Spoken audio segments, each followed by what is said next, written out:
Quando aparecer, vocês me avisam. É porque acho que tá demorando por causa desse probleminha que deu aí.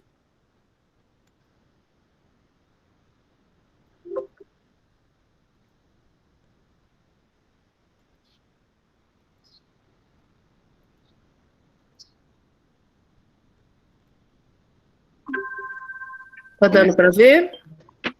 Sim. Bom, então, primeiramente agradecer, né, a presença de todos, principalmente dos palestrantes, a Francine, o Conrado, e o tema desse ciclo de palestras é Parques Urbanos no Brasil, para discutir o quadro atual, as potencialidades e possibilidades. Vou fazer uma breve apresentação só para situar para quem não é de Bauru, né? Então, à esquerda aqui é o limite do município, intracejado o perímetro urbano, né? E nós temos dois grandes biomas, vamos dizer assim, né? Que é a Mata Atlântica e o Cerrado, mais especificamente o Cerradão aqui no nosso caso, né?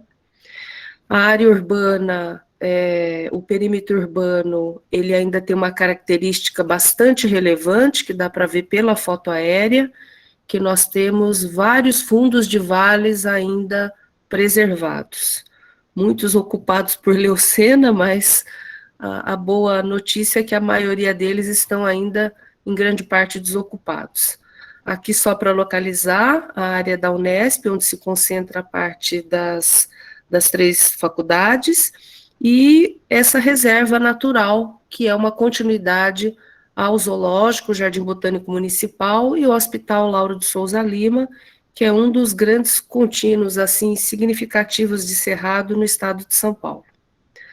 A área de intervenção dos alunos que estão aqui presentes na disciplina de Paisagismo 3, né, nesse fundo de vale, água comprida, né, Ellen? Eu até perguntei para não me confundir, que é esse daqui, né? E dá para ver pela imagem aérea que, apesar de ter algumas áreas, assim, com processo até erosivo, né, ela tem ainda uma vegetação ainda em grande parte e em grande parte também desocupado. Esse em laranja aqui é a área de intervenção do Laboratório de Arquitetura, Urbanismo e Paisagismo, né, que envolve 3 professores, eu da área de paisagismo, professor Samir, área de arquitetura, professora Geise, na área de urbanismo, e em paisagismo 3 eles vão fazer um recorte dessa área para estar desenvolvendo. A proposta desse ciclo de palestras, então, é propiciar aos alunos uma discussão para entender a escala de inserção da área de intervenção, tendo como apoio as aulas e esse ciclo de palestras sobre parques urbanos e sistemas de espaços livres no Brasil, aferindo seu quadro atual, potencialidades e possibilidades de implantação. Então, entender que, apesar da escala ser pequena de intervenção, ela está do lado de um fundo de vale, e isso é um dado a ser considerado, né, para as questões que eles estão levantando. Então, hoje nós vamos ter a primeira palestrante, a arquiteta Francine Sakata, da FAUSP, com o tema Parques Urbanos no Brasil, objeto da tese de doutorado, e, na sequência, o arquiteto Conrado Blanco de Souza, que trabalhou no mestrado as APPs fluviais urbanas e sistemas de espaços livres, né? Então, até fiz essa breve apresentação antes, para justificar o porquê da escolha, então, desses palestrantes para poderem estar colaborando nessas discussões em relação à nossa área de intervenção. A Francine, para quem não conhece, é arquiteta paisagista, ela se graduou na FAUSP em 1997, e aonde fez o mestrado em 2005 e o doutorado em paisagem e ambiente em 2018, ambos na FAUSP. Foi autora dos livros Parques Urbanos no Brasil, juntamente com Silvio Soares Macedo, publicado pela EDUSP em 2002, e Paisagismo Urbano, Requalificação e Criação de Imagens, também pela EDUSP em 2011.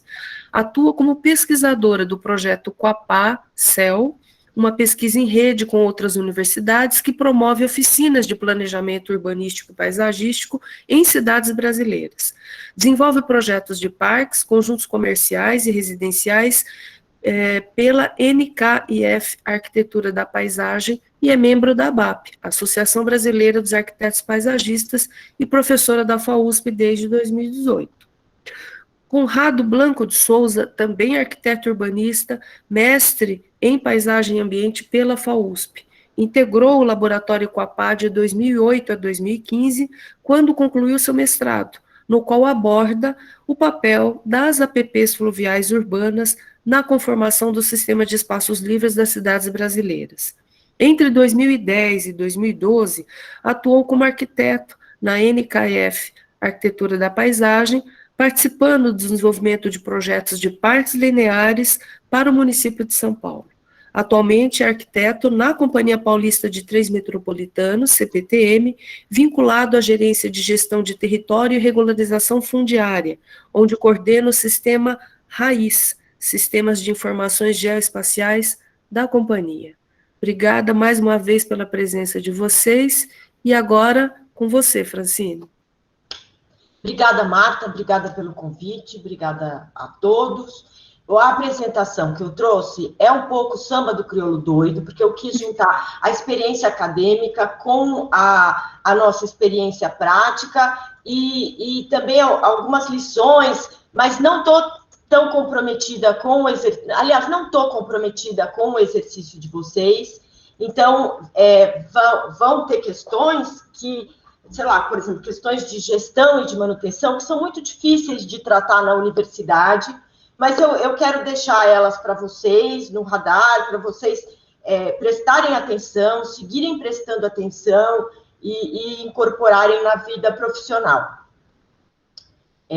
Eu vou tentar correr, porque ela ficou longa. Assim, se eu falar muito depressa, vocês me chamem a atenção. Então, olha, comecei escrevendo com o livro Parques Urbanos no Brasil, com Silvio Macedo, que acho que foi a coisa mais bacana que eu já fiz assim, profissionalmente, foi esse trabalho. Na época era muito difícil saber como era a produção paisagística em Teresina, em Campo Grande, era mais fácil saber o que acontecia em Tóquio, em Barcelona, e aí acho que a gente trouxe o paisagismo brasileiro para o radar, para os estudos, para a universidade. Então, sou muito grata e também sou membro da ABAP, aqui um momento propaganda da nossa Associação Brasileira de Arquitetos Paisagistas e do Prêmio Rosa Clias, do qual Marta Nokibara e Karenina aqui presentes também fazem parte da comissão organizadora, que é um prêmio para trabalhos de graduação, trabalhos finais de graduação, que tratam da arquitetura paisagística em qualquer uma de suas escalas, como tema, como foco do trabalho. Para vocês, então, também terem isso como alternativa para o TFG. De toda forma, assim, a gente entende que a arquitetura paisagística é uma profissão em construção. A gente está num país onde a cidadania também está em construção, onde a gente olha, tem coisas para fazer. Então, vou dar curso, às vezes, no Nordeste, e me perguntam, tem um catálogo de plantas da Caatinga para a gente usar em jardins? Aí eu falo, olha, não tem, faz, por favor, porque a gente vai ficar muito agradecido a você por esse trabalho, vai fazer muito sucesso no Sudeste, no Brasil inteiro. Então, para onde a gente olha, a gente vê que a gente tem contribuições a dar, coisas para fazer. Aí eu trouxe essa apresentação com 10 pontos, aí conforme a gente for avançando, vocês vão sabendo que está chegando no final. Esse primeiro item da memória é uma pergunta. É uma pergunta que Catarina Lima uma vez fez, quando a gente estava trabalhando junto com o Cocriança, e que eu acho que conversa muito com o que a gente faz.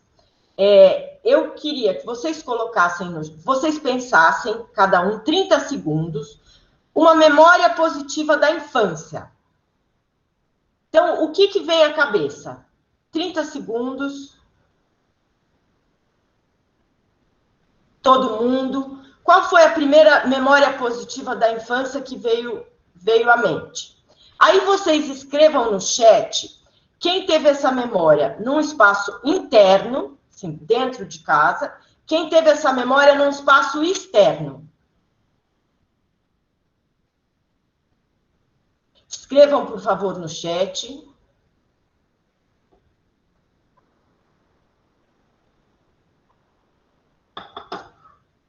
Ó, a Marina falou Você do consegue ver, Francine, o que eles estão respondendo? Consigo. A Giovana, a Ana Carolina falaram no espaço interno. A Daiane teve essa memória na rua. Christian, espaço externo. Ludmila, espaço externo. Sofia, espaço externo. Yolanda, espaço externo. Quando a gente está presencial, eu até peço para as pessoas ficarem de pé, para elas terem a memória, e aí quem teve a memória no espaço interno, se senta. E aí sentam assim, 3, 2, é uma porcentagem muito pequena, assim, da turma toda. Agora, falem assim, quem teve nessa memória um adulto presente ou quem teve nessa memória só crianças? Outras crianças. Ó, Ana Carolina só crianças, Marina tinha um adulto na memória, Tamires tinha um adulto, Camila tinha um adulto presente. Aí, a porcentagem de pessoas que responde que havia um adulto presente na memória, os pais, a avó, aumenta, sei lá, metade, mas muita gente responde que nessa memória só tinha crianças. Então, as memórias positivas da infância estão muito ligadas ao espaço externo. É a rua, é o quintal, às vezes até a frente da casa da avó, a praia, a piscina, o parque, a calçada na rua. O que a gente faz, o trabalho que a gente faz nos espaços livres, é para a gente criar as memórias especiais que vão ficar com a gente para o resto da vida. Assim. Não vão ser os momentos no joguinho, na frente do computador, estudando, trabalhando, que vão ser marcantes, eles são marcantes, eles transformam a gente, mas a gente precisa se conectar com a natureza, se conectar com os outros, precisa dos espaços livres. Então, é nisso que a gente está trabalhando. Obrigada pelas respostas, gente. Então, essa era era um alerta, assim, para chamar a atenção da importância da gente de projetar os espaços livres. Aí, uma segunda historinha é que o Parque Sonhado no caso da cidade de São Paulo, é o Ibirapuera. Então, a gente tem um modelo de parque perfeito, de parque ideal, que no caso para o paulistano é o Ibirapuera, para o caso do gaúcho, talvez seja o Farroupilha. As cidades têm, assim, os seus espaços de grande visibilidade, muito queridos. E aí, quando se fala em parque, esse espaço querido que vem à mente das pessoas, e talvez por isso a figura do parque, assim, seja tão desejada. De repente, todo mundo quer parque em todos os lugares. E aí, será que o parque é bom em todos os lugares? Será que o parque vai ser igual em todos os lugares?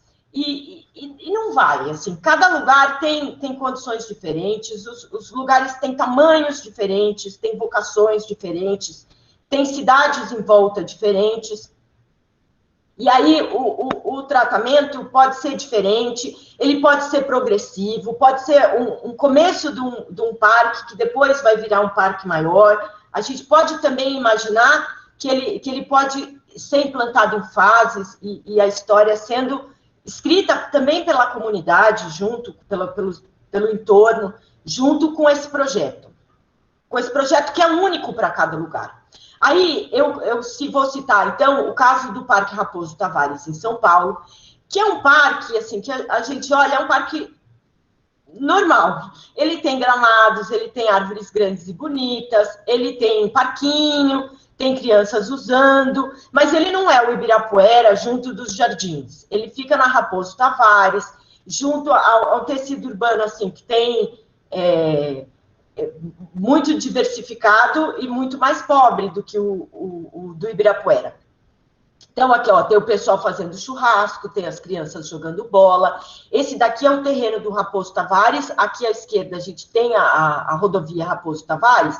E aqui uns bairros assim que não são mais favela, porque nesses últimos 40 anos as pessoas foram formalizando as casas, mas é esse bairro mais popular, diversificado. Aqui, esse grupo estava relutando em passar por esse caminho, porque estava rolando uma briga ali mais para frente. E aí todo mundo assim, vendo o que é essa briga, quem está brigando com quem, posso passar, não posso passar. E aí a gestora desse parque me contou, não sei se ela é gestora ainda, mas ela me contou em 2018 ou 2017, que teve o surto de febre amarela.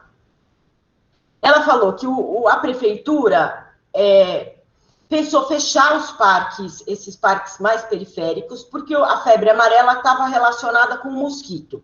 E aí, onde teria árvore, teria mais mosquito. A febre amarela também tinha uma coisa de ter matado macacos, uma coisa pré-Covid, né? Já essa coisa da saúde pública tomando o noticiário, e aí a prefeitura falou de fechar esse parque.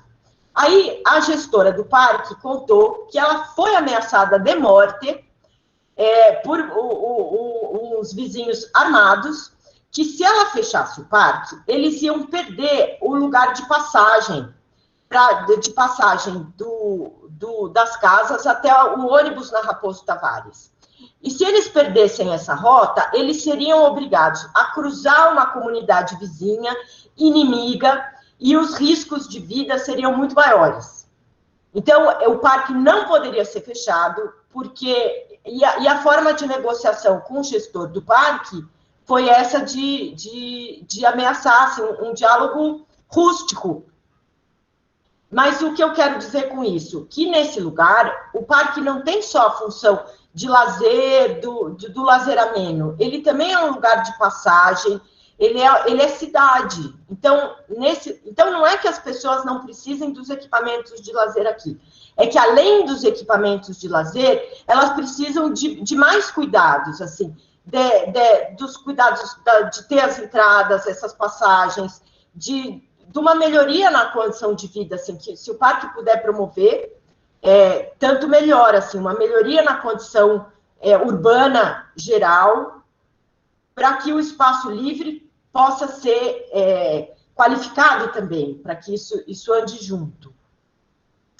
Então, a gente precisa entender os contextos, precisa ser sensível, precisa ouvir as pessoas. Na universidade, nos exercícios acadêmicos, às vezes é difícil, assim, a gente não tem...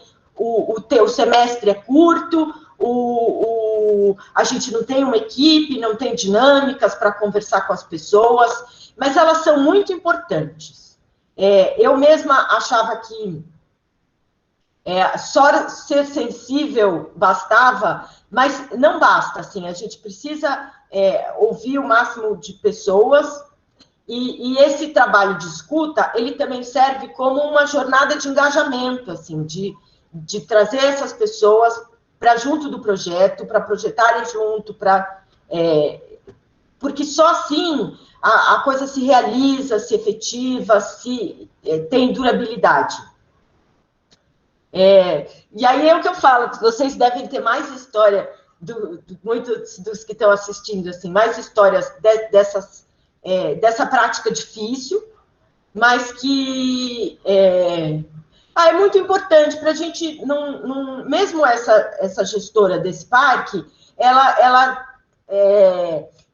ficava chateada imaginando que ela teria o Ibirapuera, assim, que o trabalho dela era gerir áreas de lazer, e era esse trabalho maior,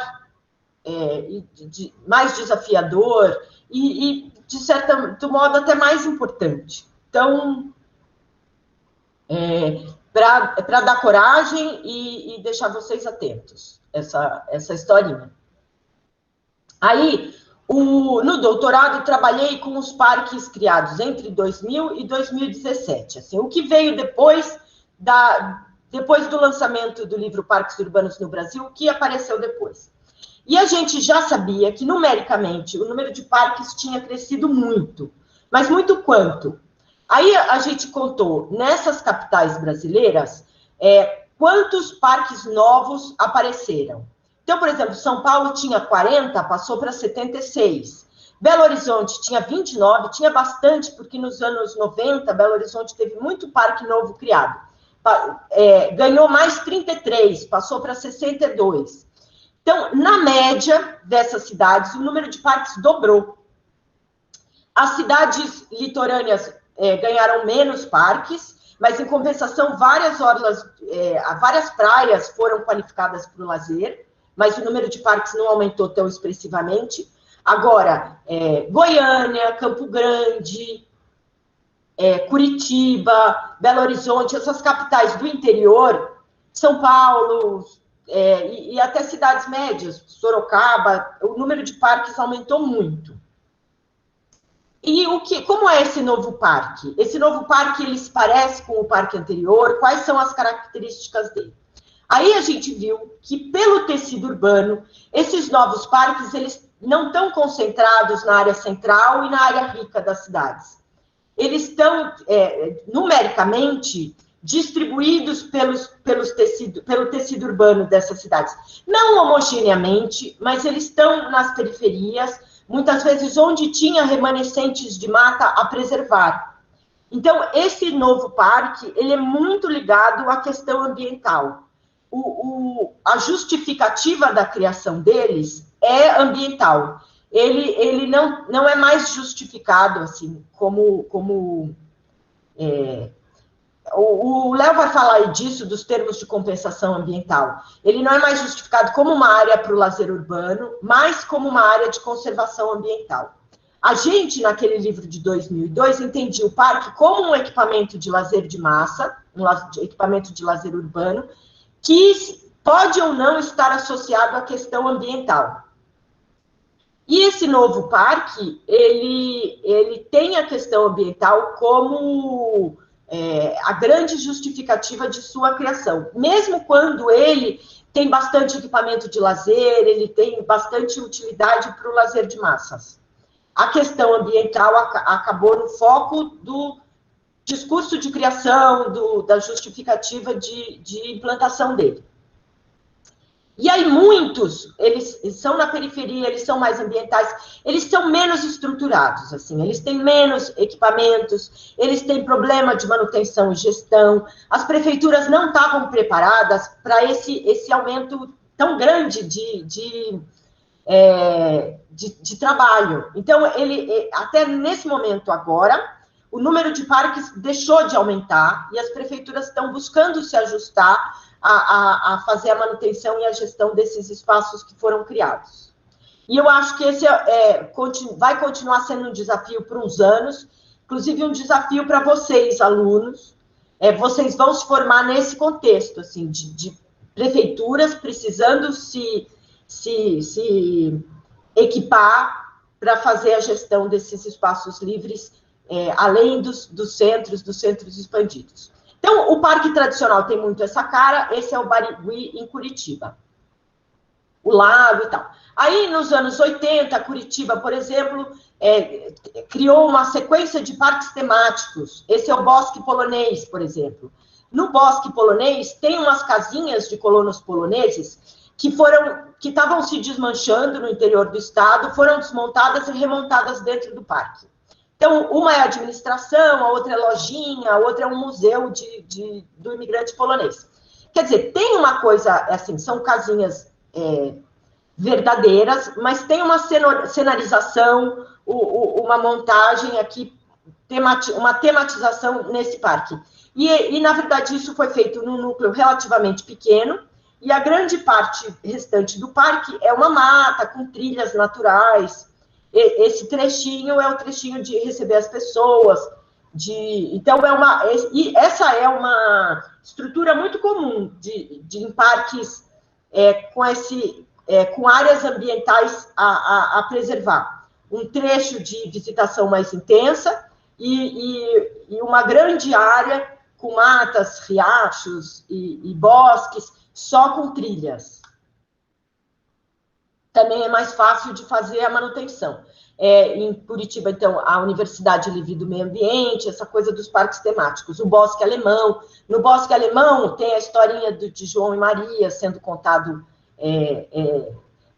no passeio. E aí a gente também tem parques de periferia.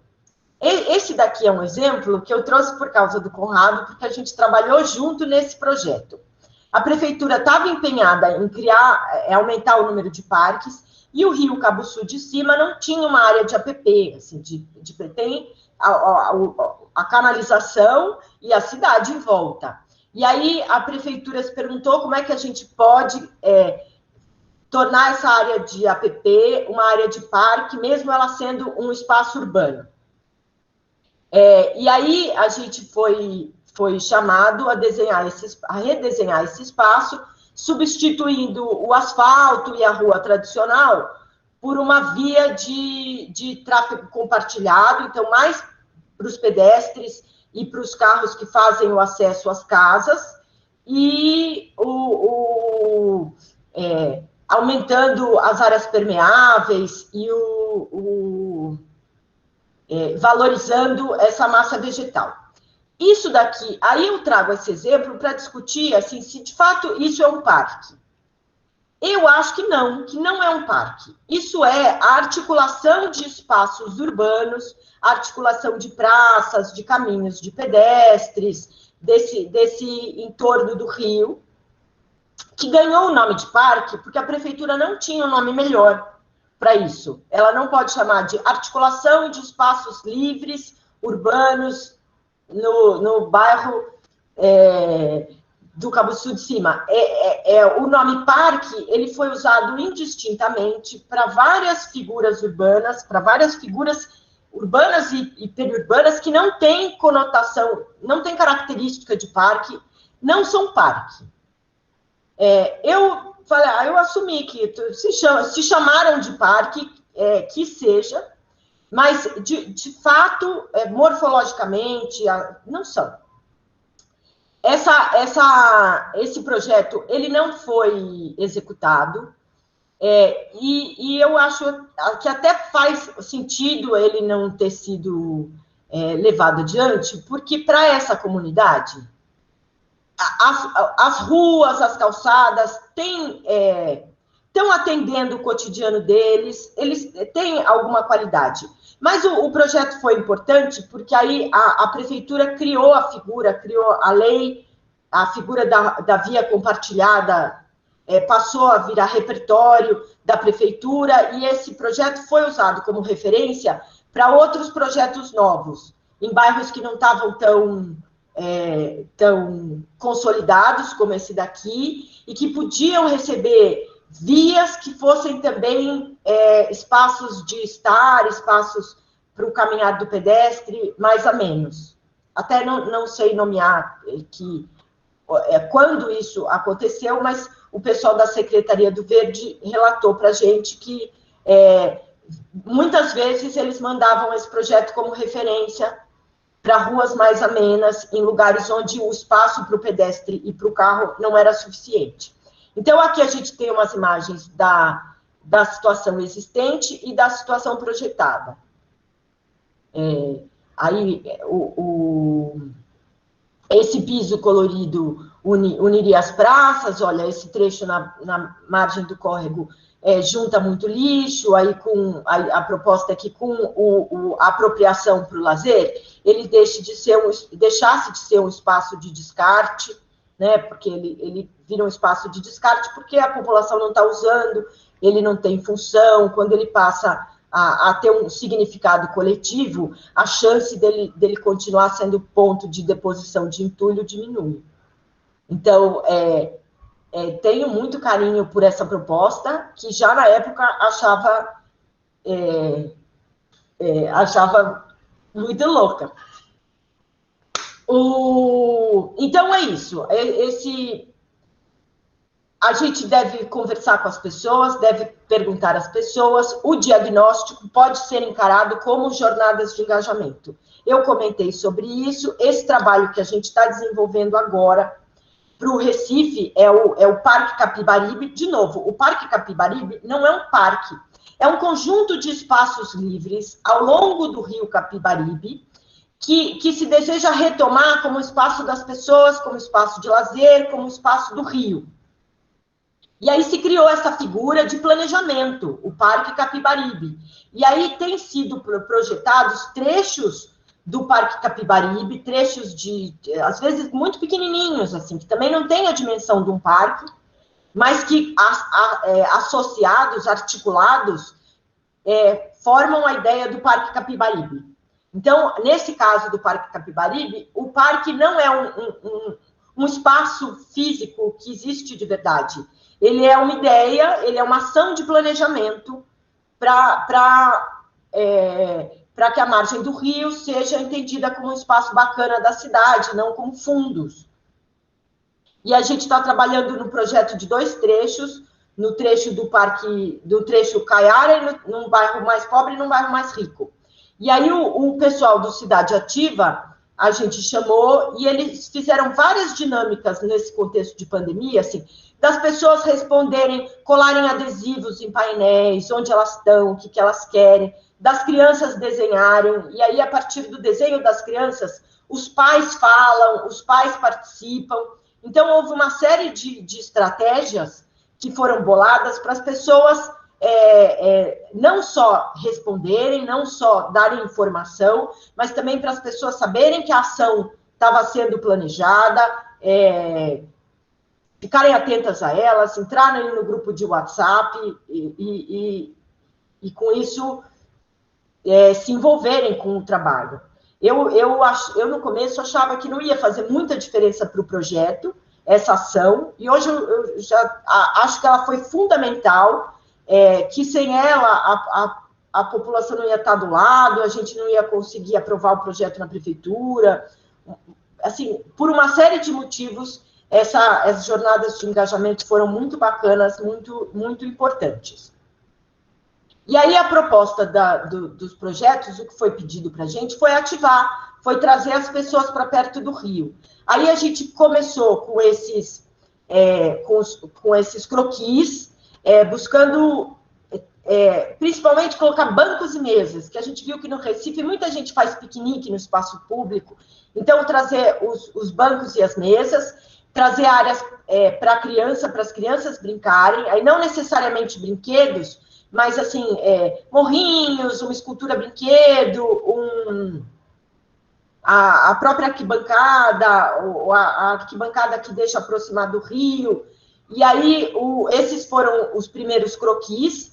Com o tempo, a gente foi reduzindo bastante as áreas de piso, e agora a gente está numa fase nova de redução por conta dos custos, porque foi feito o projeto executivo, foi feito o orçamento, e aí a gente precisa de um corte. Inclusive, esse pier flutuante e a rampa flutuante vão sair agora nessa primeira etapa, porque o custo ficou muito alto.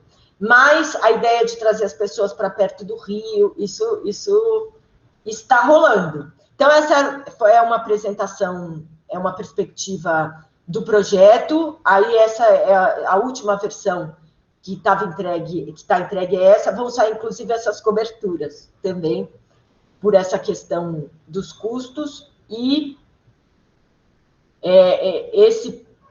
graças às jornadas de engajamento, a gente consegue chegar, tem conseguido avançar e avançar com as etapas. Esse é o brinquedo do jacaré, até porque nas jornadas de engajamento, as crianças falaram que as mães dizem que não pode chegar perto do rio por causa do jacaré. Aí, o Zaneta, que está aqui em Santo André, fez um brinquedo de jacaré lindo, muito bacana. Esse daqui é a nossa versão do jacaré brinquedo.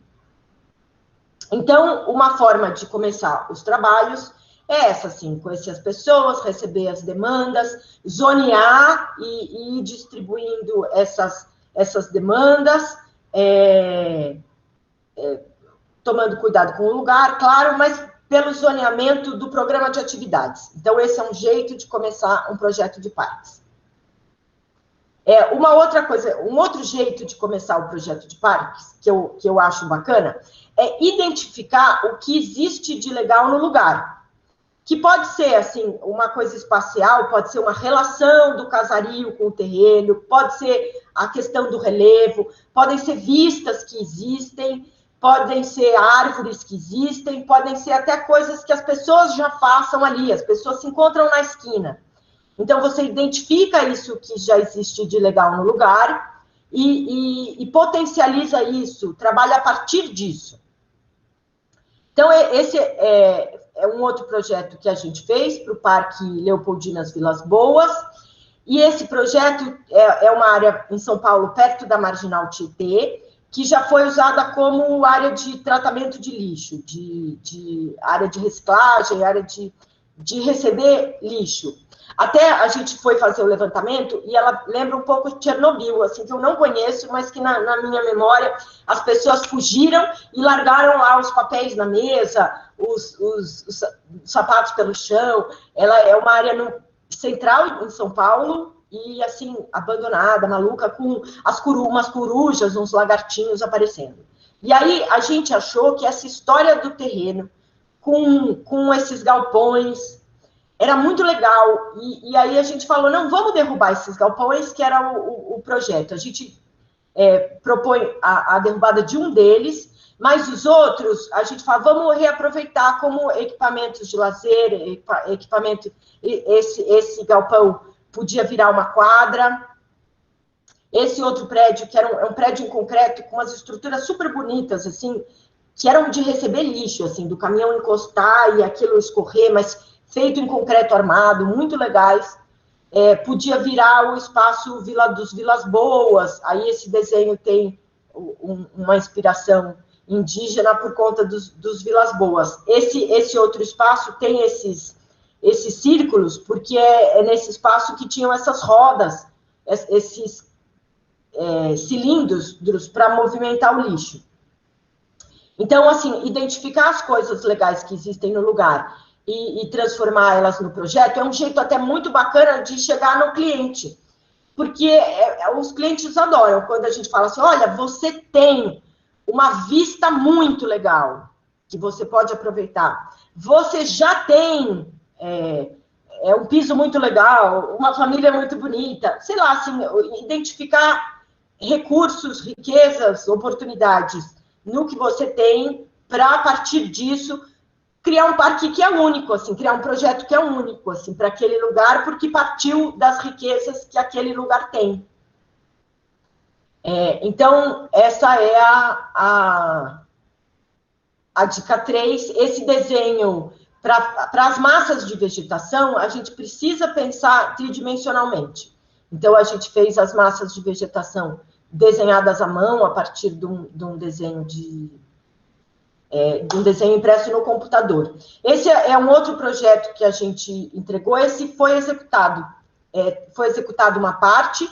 Eles já tinham aqui um container que é banheiro administração, e eles tinham, quando a gente foi lá, tem um bosque bacanão, mas tem também, assim, 3 árvores bem grandonas, assim, uma figueira, uma tipuana e uma mangueira, assim, isoladas, super bonitas. Então, o que a gente fez? Vamos estruturar espaços de estar embaixo dessas árvores, que são lindas. E o parque está pronto, assim, não é que o parque está pronto, assim, mas espaços gostosos de lazer num parque novo já podiam estar prontos, né? Que a gente não ia ter que esperar essas árvores criarem aquele espaço. O espaço aproveita dessa vegetação. E aí, uma outra coisa que a gente, quando entrou nesse projeto, tinha, é que esse container administração, tinha o caminho principal chegando reto, direto nele.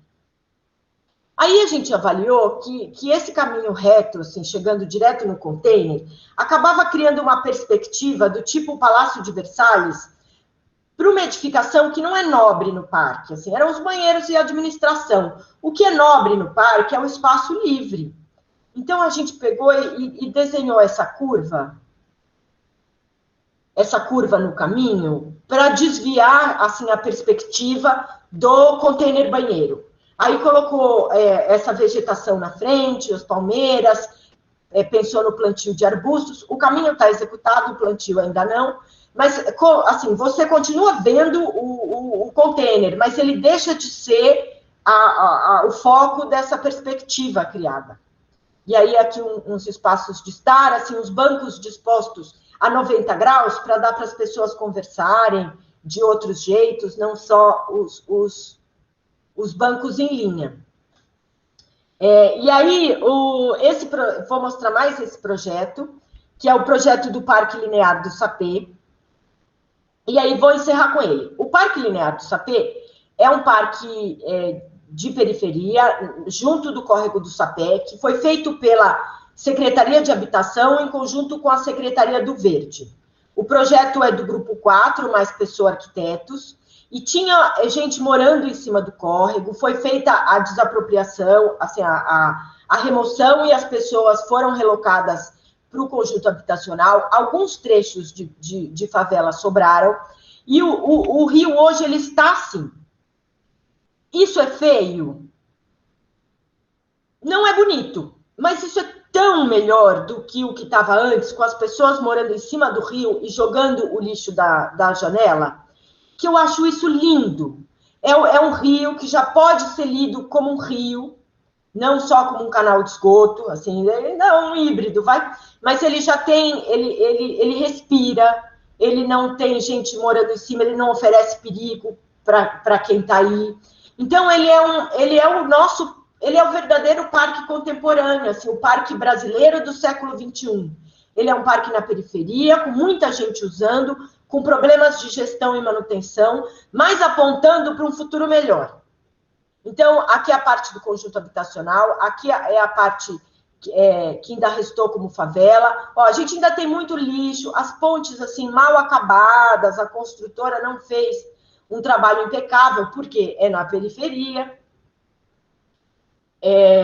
Aqui o pessoal num bar de reggae ali na área, esse lugar é perto da minha casa, eu de vez em quando passo por lá. Ele junta ali a Avenida Rio Pequeno com a Raposo Tavares. E aí tem uma parte que é mais larga, então tem uma dimensão de parque, tem aqui até esse campo de futebol, essas escadarias, e as pessoas que projetaram tiveram a preocupação de manter sempre as muretas baixas para não criar pontos cegos. Então, em vez de criar muros de arrimo altos, eles foram escalonados para o controle visual poder ser mantido. E aí aqui as meninas bolando coreografias. Sempre muita gente, aqui umas poças de água, uma questão de gestão complicada. Essa é o córrego, o trecho dele junto desse campo de futebol. Quer dizer, ele não é lindo, mas eu acho ele lindo, porque ele aponta para para uma melhoria que não foi fácil, assim, não é difícil, não é fácil implantar a política habitacional, nem tem sido regra. Ele é mais exceção do que regra, mas é um caminho positivo, esperançoso para o futuro. Fui tirar foto, tinha gente que falava, a gente não pode aparecer nas fotografias, o que você vai fazer com isso, dona? Esse é o campo de futebol, ia ter uma festa junina aqui. Então, ele é um parque que eu gosto muito, a gente agora tem dificuldade de manutenção, tem dificuldade de gestão, esse é o desafio que eu coloco para vocês, para a gente criar memórias bacanas e positivas, para a infância, para que a gente é responsável por essa geração que está aí. Então, encerro aqui. Obrigada, Francine. Acho que você teve que cortar bastante coisa aí do seu material. Não, eu tinha 10 pontos, eu cheguei até o sexto, mas eu estou satisfeita, porque fico à disposição quando vocês quiserem me procurar, Facebook, Francine Sakata, a gente segue essas discussões. Esse é o primeiro encontro de vários. Ok, obrigada, Francine. Vamos lá. Conrado, você pode dar continuidade, faz favor? Aí Sim, no tá me final ouvindo, mano? a gente fecha aqui para discutir, tá bem? Ok. Tá me ouvindo? Tá, tudo bem. Legal. Bom, pessoal, primeiro, bom dia a todos, né? Antes de começar minha fala, eu quero agradecer o convite da professora Marta. Fico muito honrado, feliz de estar aqui de volta, resgatando temas que eu estudei no mestrado, na minha vida acadêmica, na graduação também, e que eu gosto muito de falar sobre eles. Infelizmente, em função dos caminhos que eu tomei profissionalmente, eu tenho ficado um pouquinho distante do assunto, mas acredito que eu possa contribuir aqui para o debate, esse debate tão importante para as nossas cidades, né? Queria também aproveitar e saudar a minha amiga Francine Sakata pela excelente apresentação, pessoa muito querida, com quem eu aprendi muito, tive a oportunidade de trabalhar com ela no escritório de projetos na NKF, fazendo projetos de parques lineares para São Paulo, alguns deles que ela apresentou aqui. Foi um período de muito aprendizado e muito bacana vê-la novamente com todo esse conhecimento para compartilhar com a gente.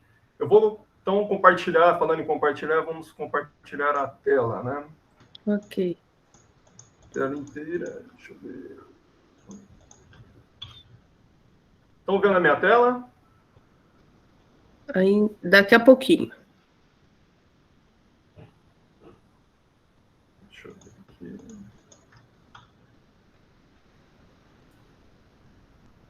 Apareceu aí para vocês? Agora sim. Deixa eu colocar aqui isso. Em modo de apresentação. Vou voltar aqui. Perfeito. Bom, pessoal, então legal. Então vamos falar sobre APPs fluviais urbanas e o sistema de espaços livres. Eu gosto de começar essa conversa mostrando essa imagem, essas 4 imagens, que refletem a diversidade de paisagens fluviais existentes num país.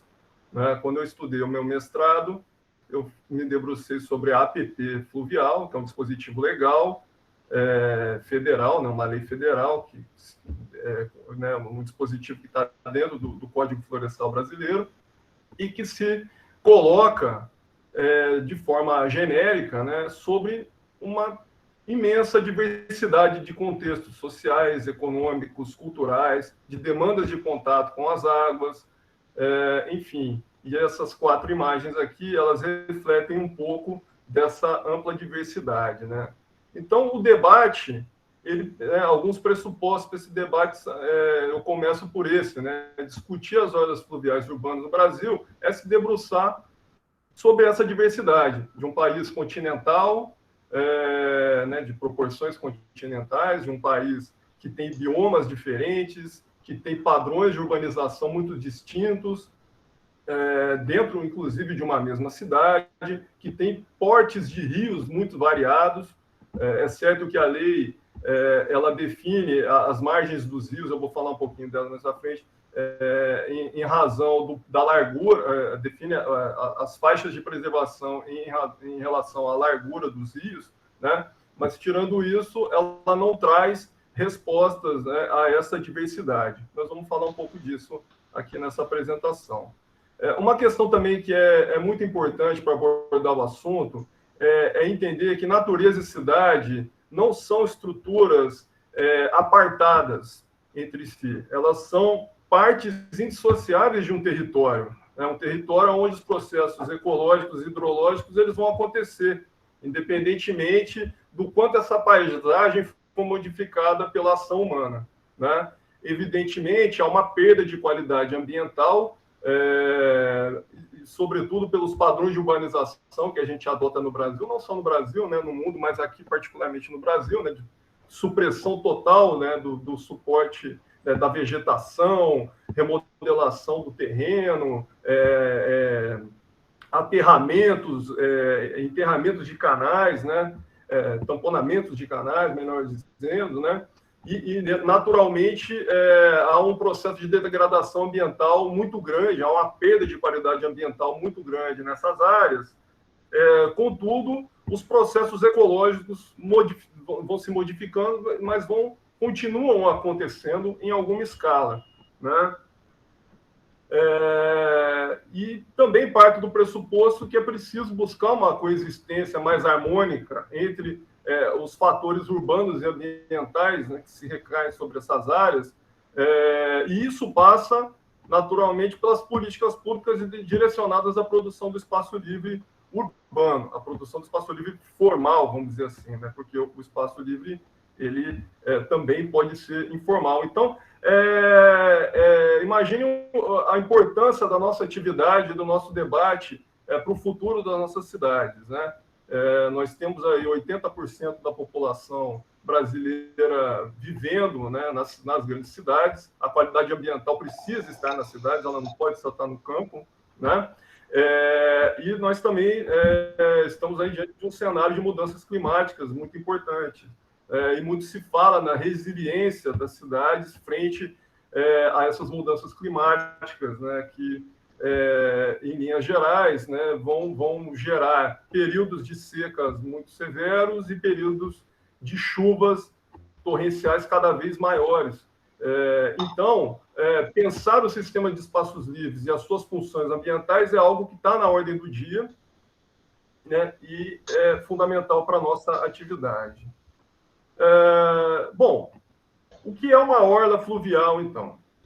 A orla fluvial, antes de mais nada, ela é diferente de APP, né? A APP, como eu falei, é um dispositivo legal, uma faixa genérica delimitada ali, uma faixa de 30 metros, a mínima, 50 e assim por diante, né? Dependendo do porte do curso d'água. Mas a orla em si, ela não é delimitada por lei, evidentemente. Ela é um recorte espacial de projeto dentro de um zoneamento da cidade, né? Então, ela pode ser entendida como uma porção do território imediatamente associada aos canais superficiais de uma bacia hidrográfica.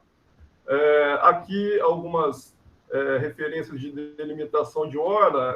Essa imagem acima é o rio Piracicaba, né, as intervenções no rio Piracicaba. Vocês observam que dentro do limite desse projeto existem ruas, equipamentos, edificações, enfim, isso tudo é tratado dentro de um projeto de requalificação de uma orla fluvial. Os outros exemplos aqui, o Rio Guaíba, à direita, e no Rio Negro, o Guaíba em Rio Grande do Sul, né? O Rio Negro lá em Manaus, e a gente verifica aí uma ação na orla, né, a partir de um zoneamento de áreas, cada uma delas com diretrizes, com estratégias para renovação e para gestão. Bom, sobre essas orlas, então, nós temos aí funções ambientais, né, que estão aí colocadas, né? A primeira delas que a gente pode citar é o equilíbrio hidrológico, né? A dinâmica hídrica da bacia hidrográfica. Na dinâmica hídrica da bacia hidrográfica, a orla fluvial ela é um elemento essencial de manutenção, né, do regime, né, dos fluxos das águas e assim por diante. É fundamental a vegetação nessas áreas por conta da estabilidade das margens dos rios, né? Evitando, assim, processos erosivos, assoreamento dos canais e a alteração e a degradação deles, né? A preservação de ecossistemas fluviais, né? Enfim, o ecossistema aquático e o terrestre diretamente associado a essas áreas. E, de modo geral, né, a qualidade ambiental das regiões onde que elas estão inseridas. Aí a gente pode falar da questão do microclima, da qualidade do ar e assim por diante. Algumas dessas funções, né? Aqui a estrutura básica, né, de uma orla fluvial, a gente tem o leito menor, onde o rio corre normalmente, o leito sazonal, né, ou o leito maior, onde as cheias naturais, né, ocorrem, né? É um processo natural de inundações. Muitas vezes nós ocupamos essas áreas e aí as inundações ocorrem e não necessariamente por um problema da drenagem urbana, mas sim porque foram ocupadas essas áreas que não deveriam ter sido. São as várzeas dos rios, né? Também compõem na várzea dos rios os leitos excepcionais. Existe, né, nos hidrológicos, métodos, né, de análise dos ciclos de cheias, né, das chuvas de retorno e tudo mais, que precisam ser considerados na ocupação de uma bacia. E frente às mudanças climáticas que nós temos aí, é possível que a gente tenha cada vez mais inundações no leito excepcional, inundações periódicas maiores, como aconteceu na Europa recentemente, provocando uma série de catástrofes aí, urbanas e humanitárias também, né? Então, uma estrutura do córrego natural, enfim. E aí, sobre essas áreas, né, acontece a cidade, né? Uma série de funções urbanas se desenvolvem nessas áreas, ou seja, o trabalho, a gente pode falar da pesca, das áreas portuárias, das áreas industriais, que muitas vezes se valem das planícies, né,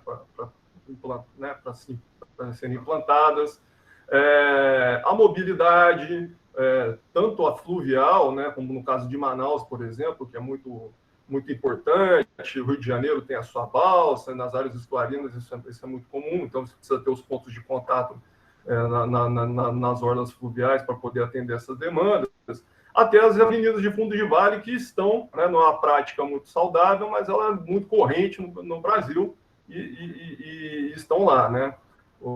Nossas vias expressas em fundos de vale. E as ferrovias também.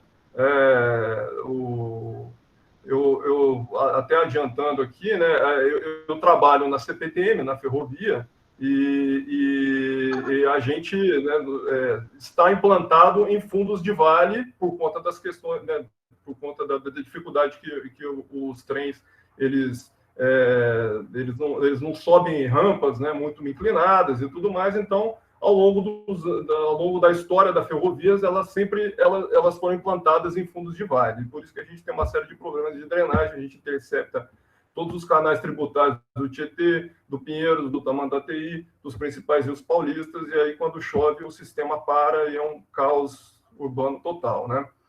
Ela também comporta, formalmente ou informalmente, parques, calçadões, balneários. Esses são formais, né? Mas o campo de futebol de várzea, a área de recreação informal de um bairro da periferia também está ali. Então, a orla, ela cumpre essa função, né? Cumpre funções de manifestações públicas e culturais, e também cumpre as suas funções de conservação ambiental, né? Com áreas protegidas, definidas, né, pelo poder público, cumpre a função de drenagem urbana, e também, sobre ela, existem pessoas morando, né, formal ou informalmente. Essa é a realidade da nossa cidade. Aqui algumas imagens, né, dessas áreas, né? Mercado Ver o Peso, em Belém do Pará, uma área de grande vitalidade, muito bacana, muito interessante. Recomendo que vocês visitem um dia. Essa foto aqui foi com o Léo que tirou, ele vai estar numa palestra na semana que vem. A Francine também estava no evento, né, era um seminário de APPs urbanas em Belém. Aqui, em Porto Alegre, um exemplo de via expressa, né? Eu não sei se vocês sabem, mas da década de 60 em diante, o Brasil recebeu muitos investimentos em saneamento. né? Só que, ao invés de tratar esgoto, né, muitas vezes esses recursos de saneamento eram direcionados à canalização de córregos e implantação de sistema viário, né? E deu no que deu, os problemas que nós temos nas nossas cidades. Aqui eu falei já da CPTM, né, aqui é a linha 9, Esmeralda, agora que abriu para concessão, aqui a ciclovia do Rio Pinheiros, né, nós estamos bem na margem do Rio Pinheiros, essa é uma condição topográfica importante para o trem, né, mas ela gera essa estrutura super pesada, né, que segrega o espaço urbano do curso d'água. E, né, junto dela ainda a Avenida, a Marginal Pinheiros. Né? Aqui exemplos de residências situadas na orla fluvial, aqui em cima, ao longo do, né, residências de alto padrão que ocupam a orla do Lago Paranoá, e aqui também embaixo, ainda em Belém, as palafitas, tão características das grandes metrópoles do norte do país. Aqui é uma cidade que é um balneário turístico, a minha cidade de Piraju, é perto daí de Bauru, mais ou menos uns 120, 150 quilômetros, né? Tem uma área de lazer, aqui é o Yacht Club, ao lado tem uma praça, uma área pública importante para a cidade, com um ponto de contato com a água super bonito. Aqui em Sorocaba, o futebol de várzea, né? O campinho, pena que não tinha ninguém jogando aqui quando eu fui, mas isso é muito característico das nossas cidades, né? Aqui uma orla vinculada a uma orla de drenagem, né? Parque Cidade de Toronto, aqui em São Paulo, na Zona Oeste, na Zona Norte ali, né? Na chegada da marginal da Bandeirantes, ele cumpre, é um parque de lazer, né, mas ele cumpre uma função de drenagem importante, contendo as vazões deste curso d'água em direção à marginal Tietê, né? E as orlas dedicadas à conservação ambiental, como, né, mais no sentido, aqui nessa imagem, né, uma área de preservação, com uma vegetação nativa super bonita, que é o Parque do Mindu, em Manaus. Bom, então a gente está falando aqui das orlas fluviais como uma parte integrante, né, do sistema de espaços livres urbanos, vamos dizer assim, formal, né? Então, eles são elementos estruturantes desse sistema de espaços livres, né? A presença dele na cidade, dessas áreas na cidade, ela é muito importante, né? E seja ele um espaço formal ou informal. São áreas que oferecem uma maior resistência à ocupação urbana. Tem um erro aqui no meu texto. Maior resistência à ocupação urbana. Por imposições técnicas ou legais, né, as áreas de várzea elas vão sendo deixadas de ser urbanizadas, vamos dizer assim, ao longo do tempo, até que seja possível ocupá-las com uma obra de saneamento, o padrão da década de 60, 70, para que se abra frente de expansão urbana, para que seja possível transpor essas áreas. Então, elas são elementos presentes na morfologia, né, na forma das cidades, e por impor essa resistência à urbanização, elas acabam, muitas vezes, comportando estoques de áreas livres, né, que hoje são muito requisitadas para a implantação de parques lineares, áreas de proteção e assim por diante. E como a Francine já colocou na apresentação anterior, hoje muitas das ações de produção de parques são vinculadas a essa questão ambiental, né? E muitas vezes associadas a um curso d'água, associadas às orlas fluviais. Ok, como espaço livre urbano, ele tem que desempenhar não só a função ambiental dele, né? Foi falado ali também pela Francine, né? De repente a gente começa a produzir parques sem equipamentos, com mínimo de tratamento, apenas com aquele viés ambiental, né? Mas os parques eles precisam desenvolver, né, comportar outras atividades, aquelas todas lá que eu listei ainda há pouco, né? A gente pode falar, então, ela tem que ter uma estrutura que permita a circulação e a transposição, eventualmente, né, dos corpos d'água, a permanência, né? O lazer nas suas diversas formas, seja ele vinculado à água, né, ou não, né? A conservação ambiental não deixa de ser importante, não é isso, né? O que se pensa que é um equilíbrio entre essas demandas, né? E o contato físico e visual também com os corpos d'água, né? Valorizando esses elementos da paisagem, né? Bom, tratar esses espaços como um sistema formal de espaços livres é algo que já vem acontecendo desde o final do século XIX. Eu vi um ciclo de palestras aqui, né, que a professora Marta compartilhou comigo, sobre o Olmsted, né, todo o trabalho dele, toda a influência dele aí no paisagismo. Então, aqui só resgatando, né, ele pensou no final do século XIX um sistema de parques urbanos para Boston, que tinha uma função ambiental fundamental, que estruturava toda a ocupação urbana ali no seu entorno, que garantia também o uso, o lazer e uma série de outras atividades para as pessoas, né? Isso inspirou algumas intervenções do próprio Saturnino de Brito aqui no Brasil, também. Infelizmente, o plano que ele tinha para São Paulo não foi adiante, né? Se preferiu ocupar a Marginal Pinheiros, com a Marginal Tietê com vias expressas e outras tantas avenidas de fundo de vale, né? Do nosso planejador, né, gestor, o Prestes Maia, né? Mas era uma prática que já era pensada com viés sanitarista lá no passado. Na década de 60, né, com a ascensão do paradigma ambiental, né, a consolidação do paradigma ambiental como uma demanda da sociedade, todo o movimento ambientalista que ocorreu lá,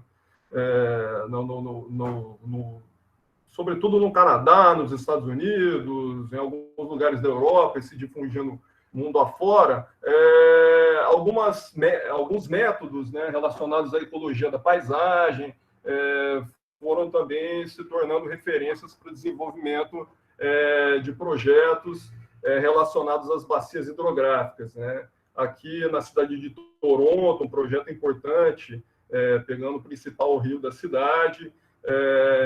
A ecologia da paisagem ela é uma disciplina vinculada aí, ao planejamento do uso do solo, né, planejamento regional.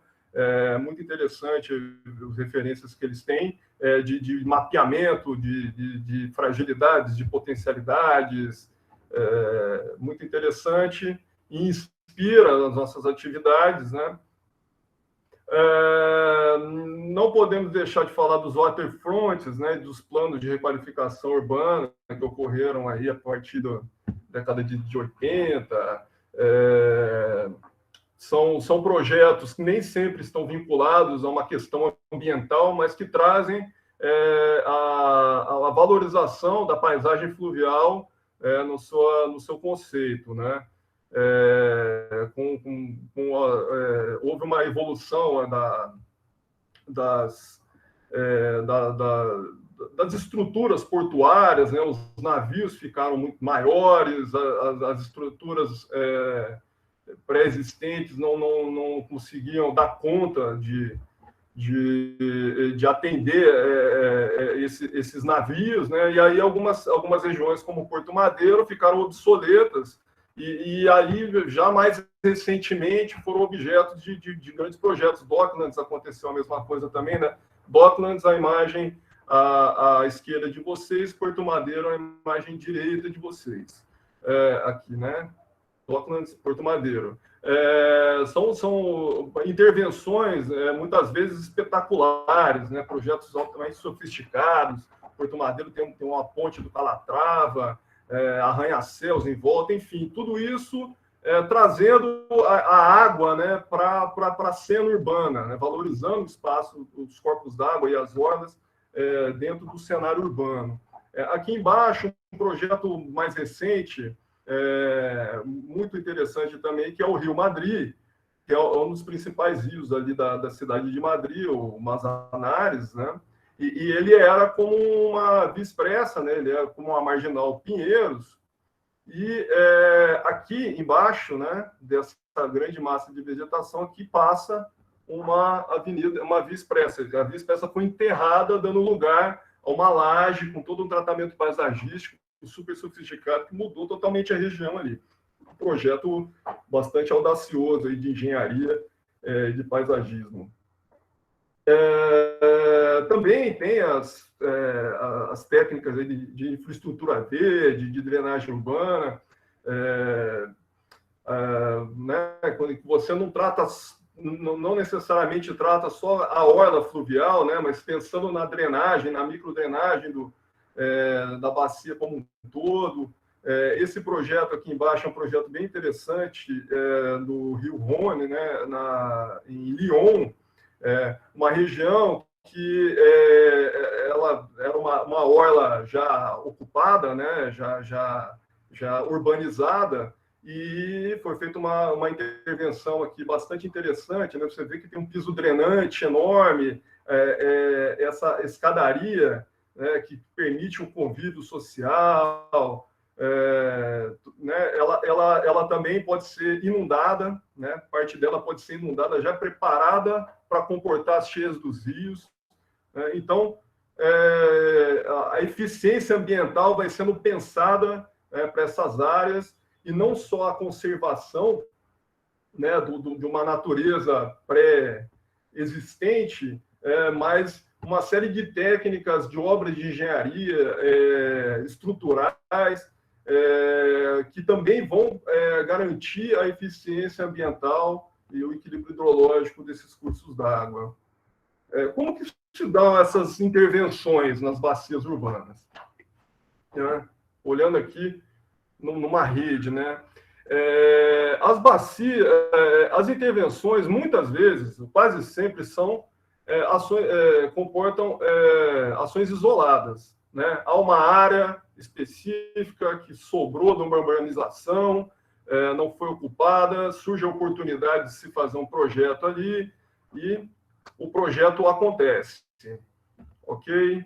Mas a eficiência ambiental dela não deixa de ser uma ação positiva, sempre é positivo você criar espaço para as pessoas, você preservar funções ambientais, né? Sem dúvida alguma, mas nem sempre ela vai dar conta de atender, de resolver os problemas de uma bacia hidrográfica completamente urbanizada, com problemas de saneamento, com problemas de macrodrenagem. Então, a gente não pode pensar isoladamente. As ações, eventualmente, podem acontecer de forma isolada, mas elas precisam ser pensadas como um todo.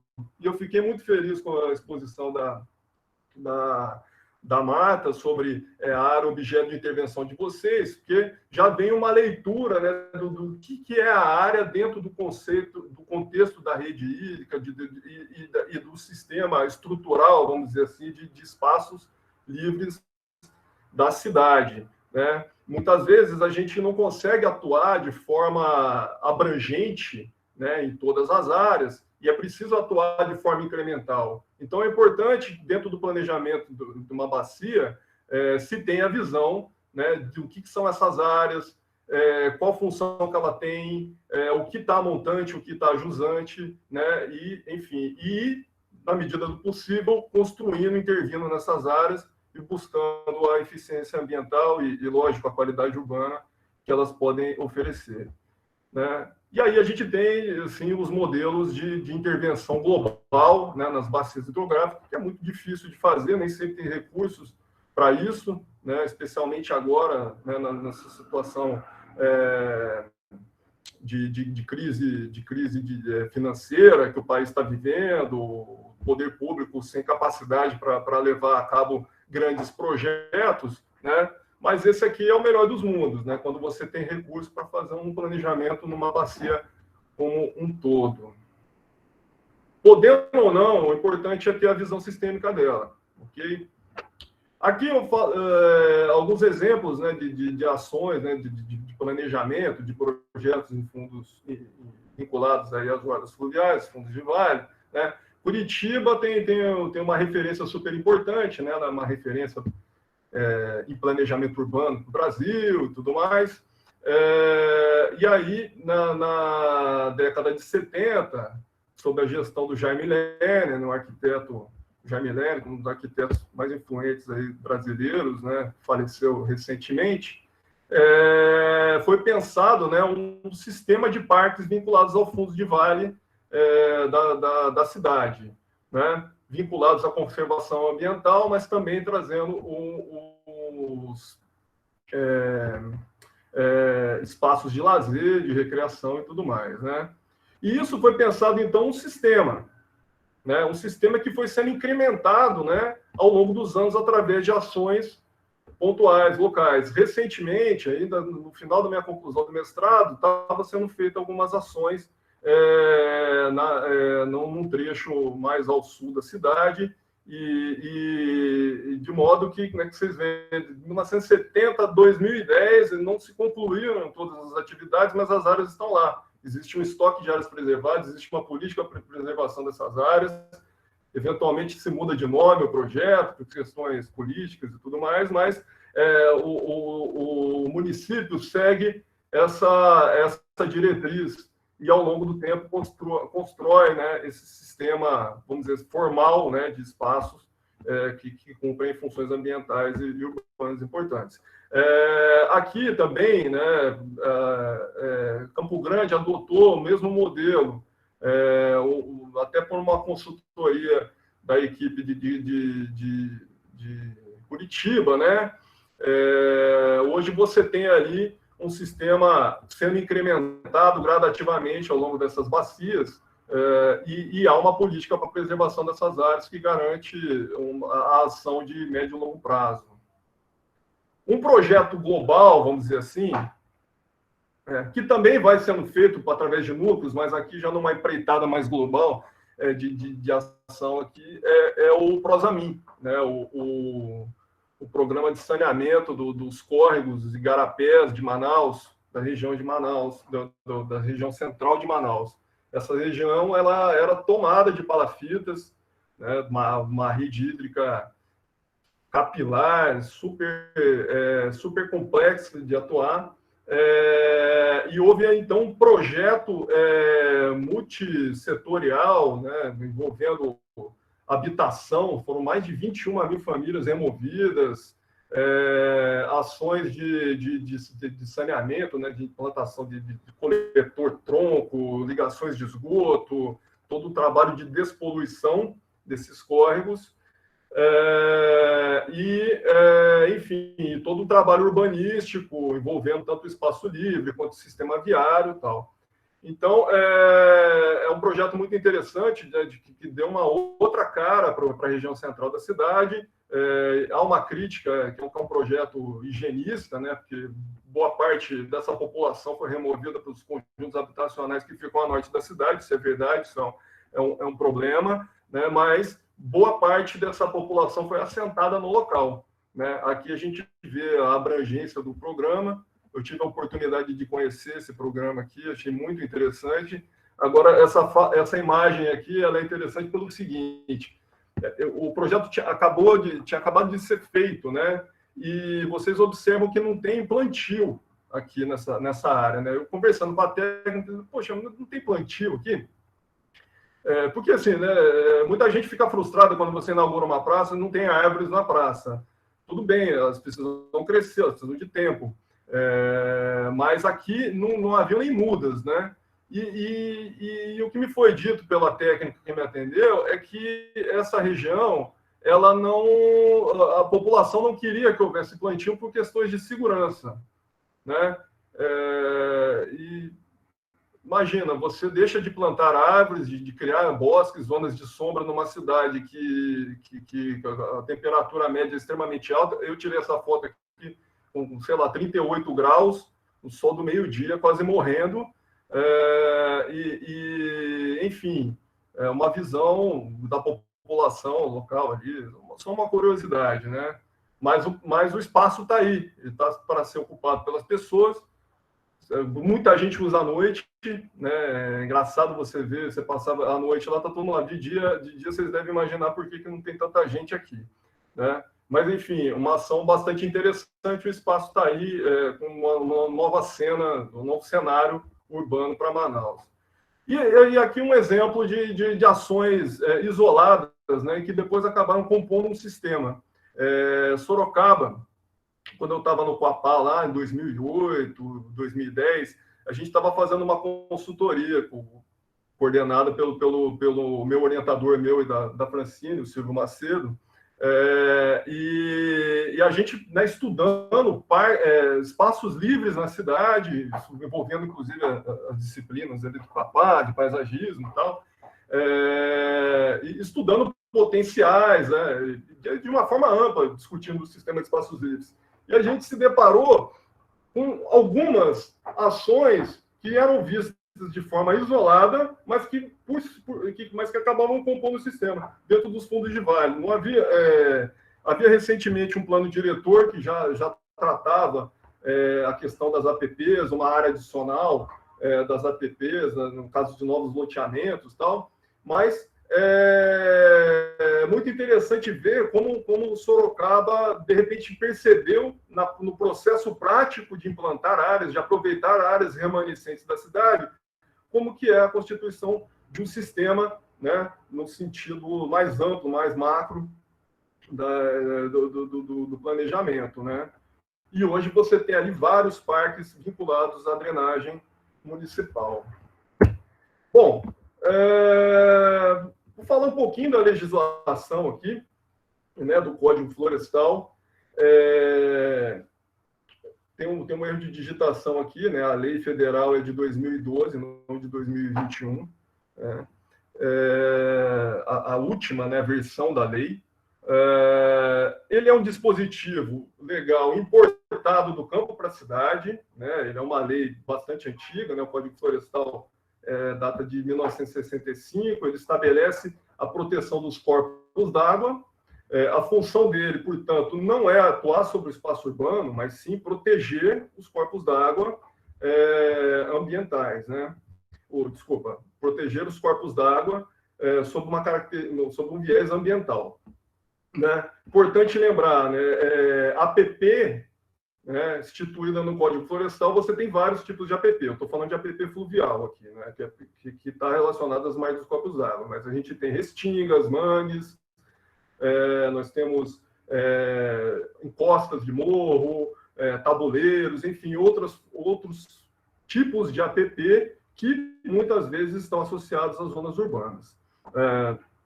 Então, como eu falei já, né, ela é uma lei federal e ela se coloca de forma genérica sobre qualquer tipo de contexto, né, e ela é regida pelo princípio da intocabilidade. O que é isso? Preservação, ou seja, não pode ocupar, não pode suprimir vegetação, não pode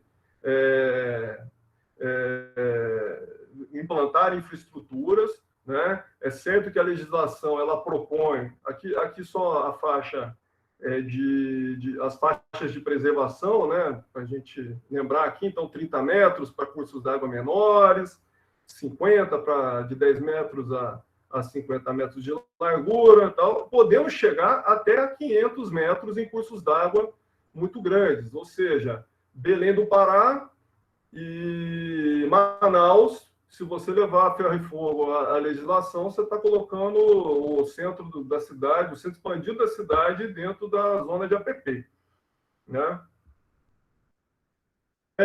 A resolução CONAMA, né, em 2006, flexibilizou um pouco a possibilidade de uso dessas áreas, né? Então, áreas para utilidade pública, para fins de utilidade pública, interesse social e baixo impacto ambiental, é possível flexibilizar a ocupação dessas áreas segundo esses critérios. Tá? Não é permitido intervir na vegetação secundária e tudo mais. eu vou aqui fazer um parêntese. Esses dados, eles são dados da minha pesquisa de 2015, tá? Eu, dando um Google aqui, não identifiquei mudanças nesse parâmetro, mas pode ser que elas tenham ocorrido, alguma coisa tenha ocorrido. De toda forma, intervir nessas áreas para fazer um parque linear ou algo do tipo, sempre passa por critérios técnicos locais, né? Os órgãos reguladores podem eventualmente flexibilizar ainda mais esses usos, mas isso pode gerar entraves jurídicos que podem criar problemas para o projeto, que precisam ser considerados, né, no projeto. Bom, essas áreas elas comportam grande parte dos nossos problemas socioambientais, né? Na medida em que você não permite a ocupação e, ao mesmo tempo, você não propõe a ocupação dessas áreas, elas ficam sujeitas a ocupações irregulares, ao uso irregular, né, dessas áreas, enfim, há uma série de problemas que recaem sobre as APPs no nosso modelo de urbanização, com todos os nossos contratos sociais e tudo mais, e existem sobre essas áreas, portanto, uma série de conflitos fundiários, de direito à moradia da cidade. Então, é possível urbanizar favelas situadas em cursos d'água. A Francine mostrou a favela do Sapê, tem uma série de outros exemplos aqui em São Paulo, mas tem toda uma questão, né, tem todo um debate jurídico de manter ou não manter essas pessoas dentro dessa faixa genérica de 30 metros ou não, e muitas vezes é preciso mantê-las, porque você não tem aonde colocá-las. Enfim, é preciso considerar essas questões todas aí quando está intervindo numa área dessa. Bom, algumas considerações sobre o Código Florestal, então, né, sobre essa legislação. Ela contribui para o aproveitamento das águas como um parâmetro para a conformação do sistema de espaços livres, né? Deixa eu só ver uma coisa aqui. Ah, tá. Não, eu tenho um slide a mais aqui. O que eu ia falar, na verdade, é isso. Ó. Muito embora não seja dedicado a legislar sobre espaço urbano, esse dispositivo legal ele tem sido essencial para a geração dos estoques de espaços livres, né? Ou seja, na medida que a legislação, se ela é aplicada, né? Se ela se respeita, pelo menos nas áreas de urbanização formal, os limites dessas áreas, né?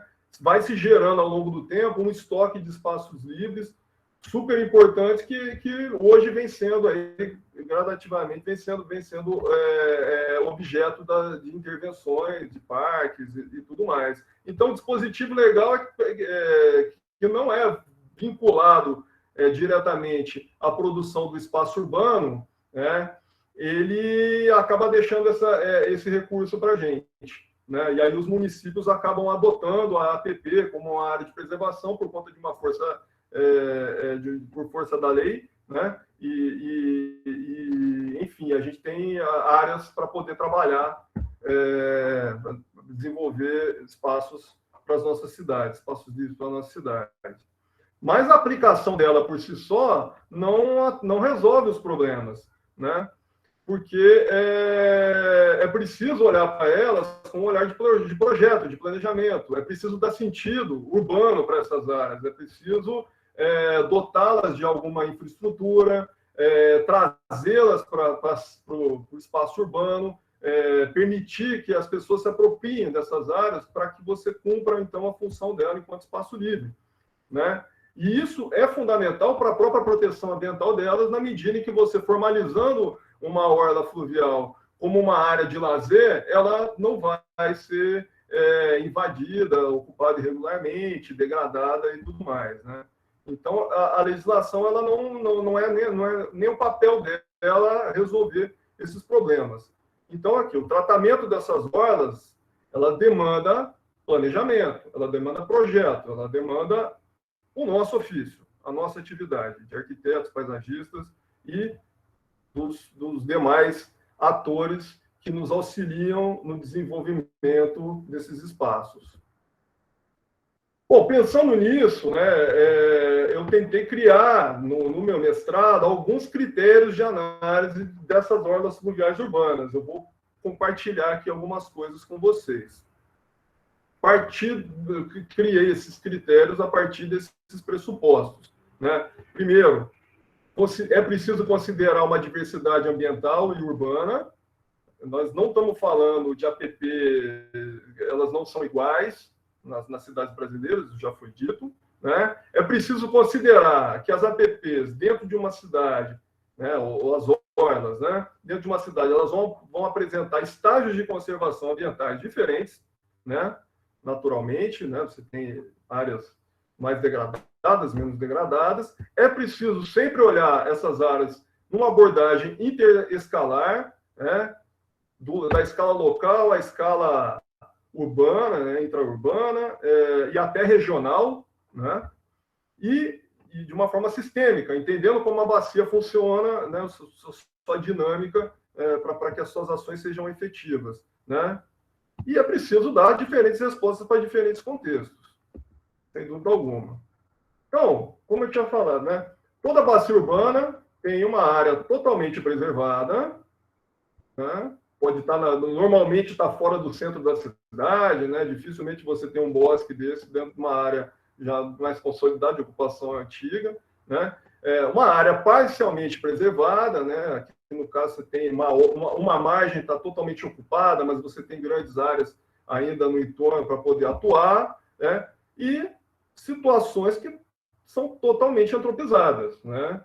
Então, não dá para reverter, muito difícil reverter uma situação de ocupação do fundo de vale, de uma avenida com fluxo de automóveis enormes. É um baita de um projeto urbanístico. Madrid mostrou que é possível, mas envolve muito recurso, muito planejamento, envolve condições que são difíceis de uma cidade ter para levar isso adiante, né? Então, a gente precisa entender como que essas áreas mais preservadas, mais ou menos preservadas ou totalmente degradadas se arranjam espacialmente, né, na bacia, como que eles se relacionam com o espaço urbano que está ao redor, quais são as demandas de acesso e de uso dessas orlas, né? O que acontece nelas, o que as pessoas fazem nelas, né? Que estruturas ela comporta. Dentro de uma abordagem interescalar aqui, buscar entender as suas áreas de nascente, as áreas de várzea, os trechos né, de drenagem, enfim, com fundos de vale mais encaixado, com áreas mais planas, compreender a forma, né, dessa bacia e a sua dinâmica hídrica, né? E o suporte, a vegetação, os bosques, né, e tudo mais, né, que a conformam. E uma abordagem de uma escala local, né, em que você observa também as questões ambientais, né, as funções ambientais nessa escala, mas que também você já aborda mais as demandas locais ali, de fluxo de pessoas, de arruamento, de condições aqui de uso dessas áreas. Alguns critérios, algumas categorias de análise que eu trouxe aqui dentro desse trabalho, né, buscando identificar padrões morfológicos. Eu chamei de padrões morfológicos os padrões de relacionamento da cidade com as águas, né? Então, pensar essa configuração espacial da bacia, de como que ela se relaciona com a mancha urbana, né, no caso da inserção urbana, e como que a cidade acontece nessas margens, né? Aqui alguns padrões que eu trouxe. Então, por exemplo, a gente pensar em relações da bacia com a mancha urbana, né, a questão de fragmentação, de conectividade dessas áreas, que condição a bacia tem em relação à cidade. Você tem espaços mais generosos, um grande corredor verde na cidade, ou aquela mancha urbana compacta, onde essas áreas ambientais elas estão dispersas no território, Aqui, né, algumas imagens. Então, por exemplo,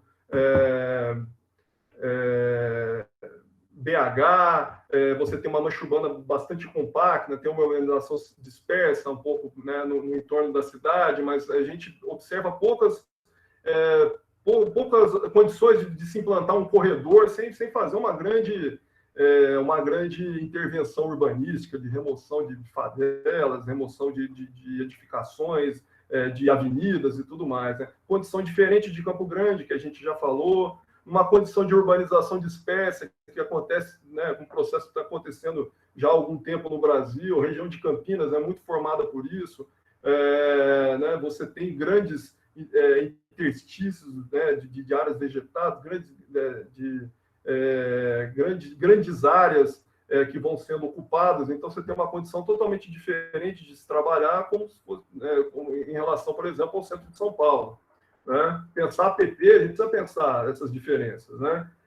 O tipo de drenagem dos canais, né? Você tem canais que são extremamente capilares, você tem regiões que você não tem essa capilaridade como toda. São Paulo, por exemplo, assim como Goiânia, Goiânia aqui em cima, né? Você tem uma malha hídrica capilar ali que fica visível numa imagem do Google, né? Formando de nascentes, com cursos d'água pequenos que vão se juntando, vão formando um curso d'água maior, que está quase já numa área assim, não tão compacta, né, de um tecido urbano não compacto. Né?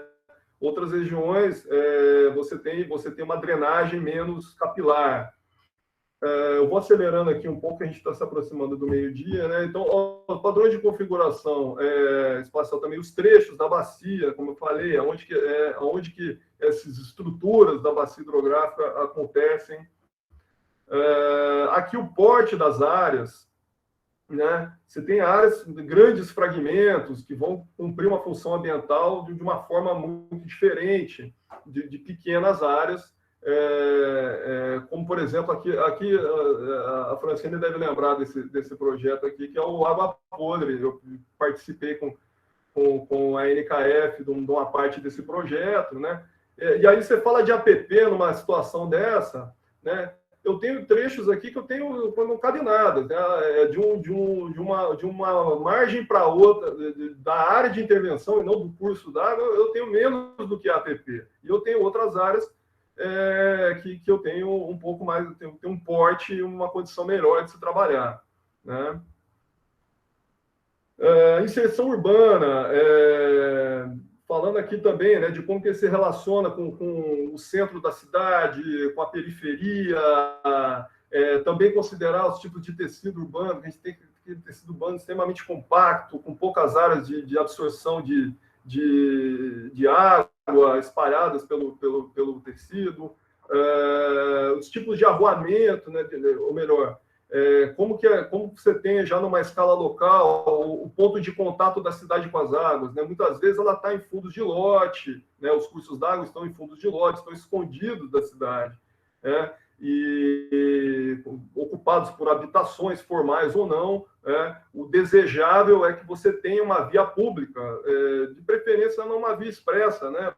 Para que as pessoas possam atravessar com segurança, que você tenha um contato ali mais direto com essas áreas, mais saudável, né, com essas áreas. Então, preciso pensar como que essas áreas estão relacionadas ao restante da cidade.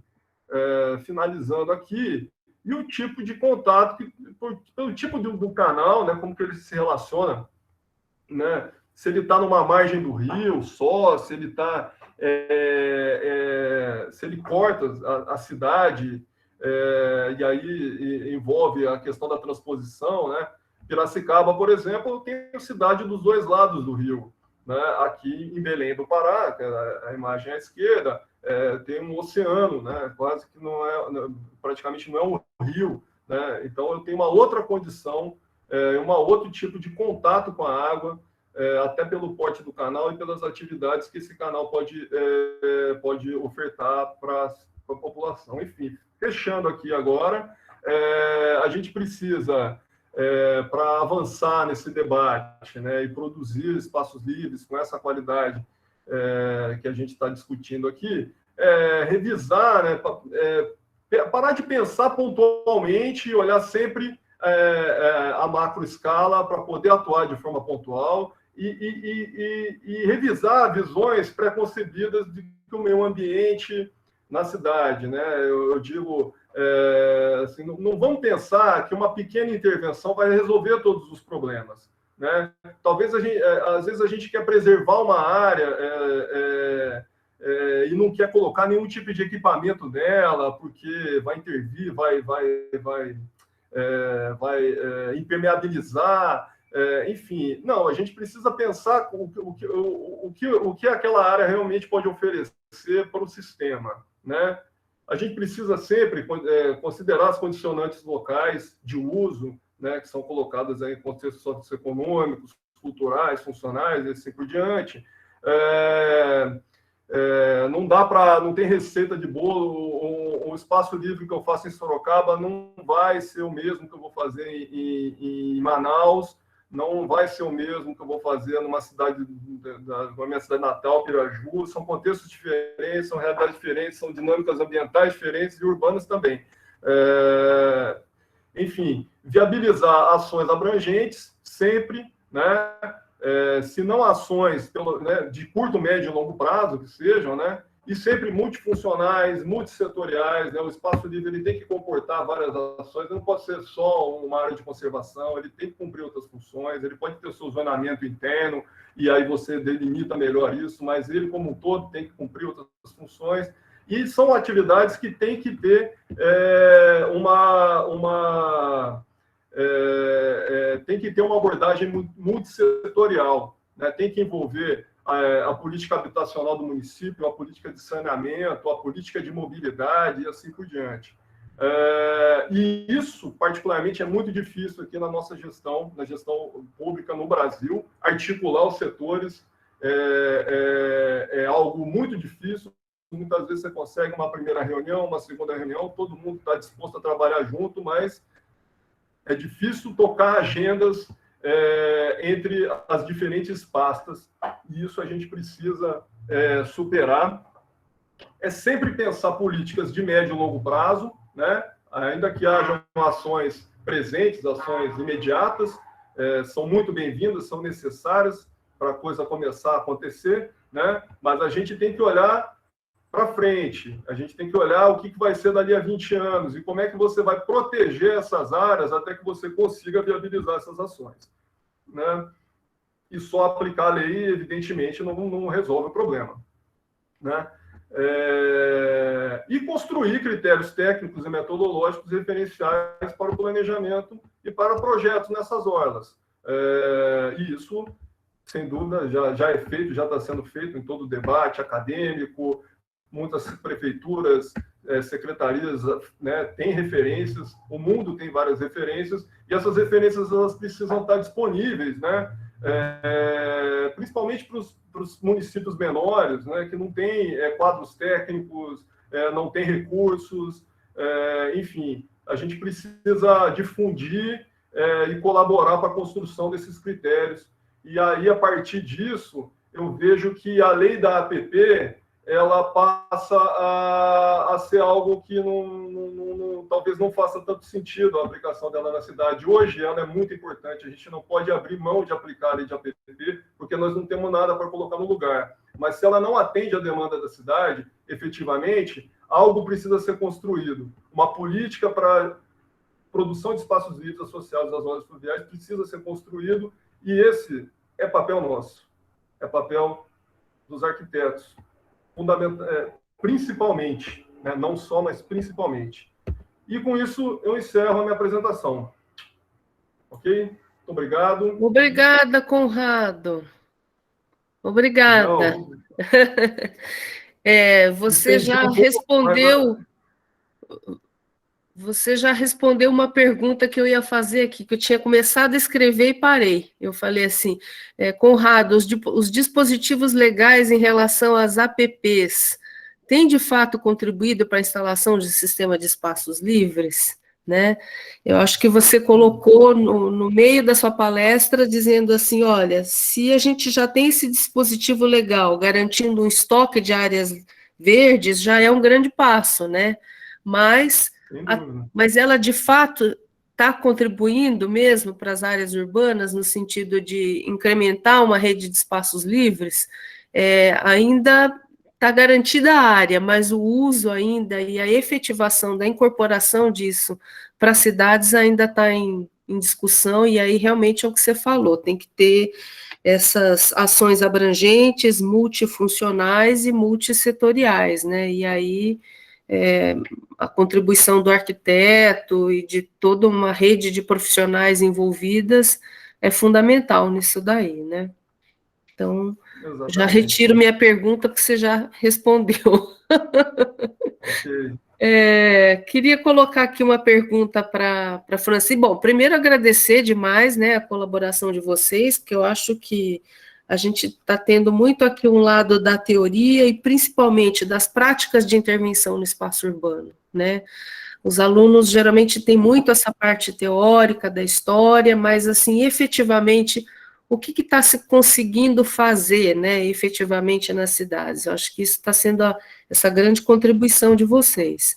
E aí eu jogo aqui primeiro para a Francine. Você comentou sobre a importância, sobre a consulta da população nas diretrizes projetuais, né? A pergunta que sempre fica para a gente, né? Até onde vai uma coisa e outra, né? Às vezes a gente ouve muito falar assim, vamos fazer um questionário para, de repente, validar uma ideia, né? Se a gente vai para uma área muito deficiente de qualquer possibilidade, se você pergunta, você gostaria de uma quadra? Quero. Vocês gostariam disso? Quero. Quero, porque eles não têm nada, né? Então, eu acho que é uma relação muito delicada essa, né? Então, a pergunta que sempre fica para a gente, eu queria ver sua opinião. Até onde vai, né, uma coisa e outra, né? E também puxando nisso, no Parque Capibaribe, vocês conseguiram ter um tempo depois de retorno dessa população, né? Eu lembro que você mencionou do brinquedo lá do jacaré, né? Vocês conseguiram ter depois esse retorno da população, saber como é que está essa apropriação do espaço? É isso. No projeto dos parques do Capibaribe, a gente está fazendo neste momento. Então, tem uma previsão de inauguração no final de 2023, tá em curso. E até as aprovações são super complicadas, são 13 órgãos diferentes, tem que, por conta de ser, inclusive, uma área de APP, tem que aprovar na Marinha, tem que aprovar na Companhia de Água, na Companhia de Esgoto, é uma lista imensa. E o fato da gente ter feito a consulta com a população está ajudando nessas aprovações, inclusive, porque você entra no órgão de meio ambiente e você sabe o que as pessoas disseram, E as pessoas não falam só assim, elas querem a quadra, elas também querem o rio bem conservado, o rio limpo, as pessoas têm repertório, têm conhecimento do que está no entorno delas. Mas, sim, tem mistificação, às vezes um questionário não te informa do que a pessoa, de fato, quer. Aí, esse pessoal que faz pesquisa de mercado fala assim, é mais eficiente você filmar o que a pessoa faz no supermercado do que perguntar para ela, porque se perguntar para ela, ela mente. Ela fala que ela compra um negócio e ela, na verdade, compra um outro. Então, a gente tem que melhorar nisso, assim, aquele questionário, será que ele tem validade? Será que... Então, eu acho que a gente também está avançando nesses instrumentos. Então, a participação é importante, envolver a população é importante. Como isso é feito, não precisa ser mistificado, pode ser feito de um jeito mais efetivo, mais simples, mais caro, mais sofisticado ou não. Também é um trabalho em evolução. Faz parte desse trabalho também o plano de comunicação, como é que vai informar sobre a obra com as pessoas. E eu vejo que o pessoal do Cidade Ativa está muito na vanguarda, porque é um trabalho, um diálogo em construção. Assim.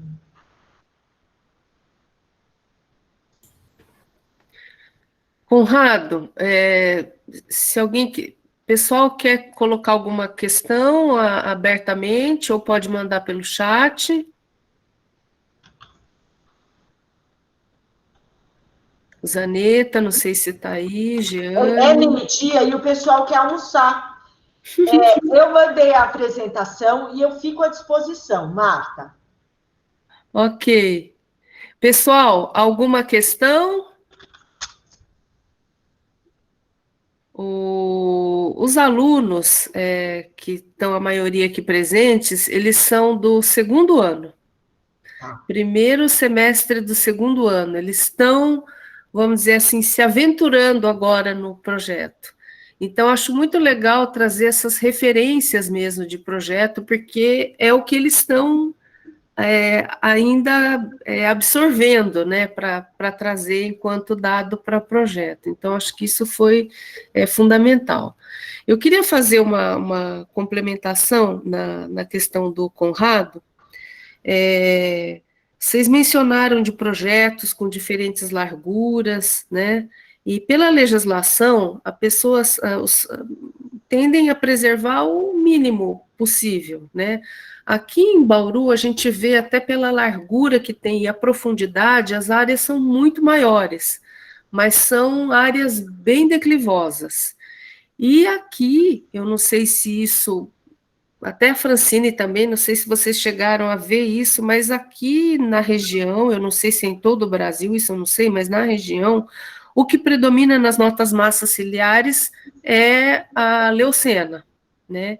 Que é uma das exóticas invasoras, assim, piores mundialmente, eu fiquei sabendo, né? E a grande questão que faz, até com o pessoal da biologia, que eles comentam e aí, a gente tira, mas se você tirar, vai assorear. Mantém, ela vai acabar com o restante dos fragmentos que tem também. Nas cidades que vocês mostraram, vocês chegaram a visualizar se também existe esse problema das leucenas ou é alguma coisa mais específica da nossa região? Porque aqui, com certeza, é o que predomina. No Parque Alto da Boa Vista, a gente tinha a Tecoma stans como invasora, e a gente precisou fazer o manejo, assim, não podia tirar todas de uma vez, porque a fauna ia sentir falta, mas precisou tirar algumas. Aí eu estava na obra do parque, e aí as pessoas xingando assim, um de longe falou, não pode tirar árvore. Aí eu de longe também falei, é uma espécie invasora. Aí ele virou e falou, invasor é você! Ficou esse bate-boca, aí eu coloquei uma placa, assim, explicando o manejo da invasora. Então, porque ele tem essa questão cultural, para a pessoa, é uma árvore, ela não sabe qual que é invasora, qual que não é. Então, eu acho que tem a questão cultural, primeiro, de ir aos poucos e informando a população da importância de fazer o manejo, mas eu vejo a questão cultural como um primeiro passo para o enfrentamento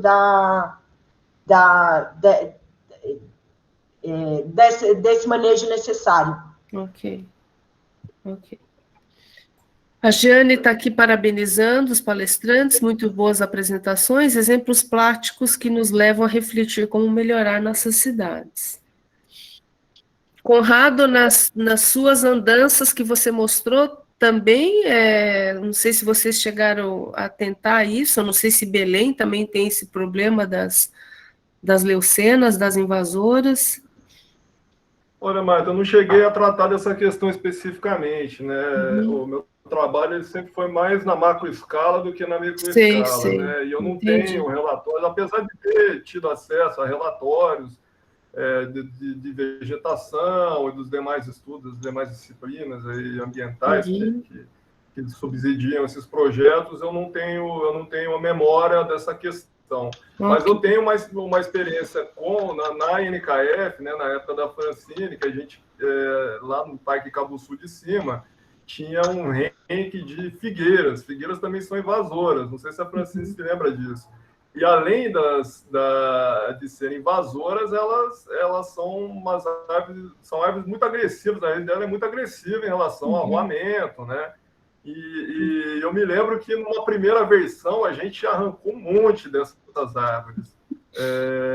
E aí a Secretaria do Verde e do Meio Ambiente orientou a gente a segurar um pouco a motosserra, né, e preservar um pouco. Mas tem essa questão cultural e da própria qualidade, não ambiental no sentido, né, da natureza original, né, mas são árvores que dão sombra, e a qualidade ambiental desses espaços é importante, além de cumprir a questão da estabilidade dos taludes e tudo mais. Então, é preciso ter um pouco de tato, alternativas, para poder realizar esse manejo, eventualmente preservar alguma coisa, mas propor uma substituição eficiente, é isso aí. Ok. Bom, pessoal, na semana que vem nós vamos ter uma continuidade, na verdade, das discussões. Eu não sei se vocês vão poder estar presentes, se puderem, seria legal, né, para a gente fazer esse fechamento, porque o Léo vai tratar justamente da compensação ambiental como uma alternativa para a implantação dos parques, né? Eu sei que existe um lado até crítico em relação a isso, mas ele mostra também no mestrado dele como isso viabilizou a implantação de uma série de parques, né? E depois também a Ellen, que eu pedi para ela estar focando especificamente sobre os fundos de vale no plano diretor de Bauru. Então, como é que isso está sendo trabalhado aqui no município? Então, acho que com isso fecha para a gente poder ter um apanhado de informações aí para estar subsidiando o trabalho dos alunos. Bom, pessoal, em função do adiantado da hora, vou pedir para os alunos geralmente às vezes têm meio vergonha de fazer pergunta, mas se quiserem depois caminhar por e-mail, se tudo bem para vocês, né? E eu vou estar encaminhando então para vocês. Obrigada por todos, a presença, obrigada Francine, obrigada Conrado, e até semana que vem. Obrigada, Marta. Obrigada. A todos. Bom almoço. Obrigada, Marta. Obrigada a todos. Obrigada. Francine. Obrigada, Yolanda, agradecendo, os alunos também aqui agradecendo. Obrigada, pessoal. Até mais. Até mais. Tchau, tchau.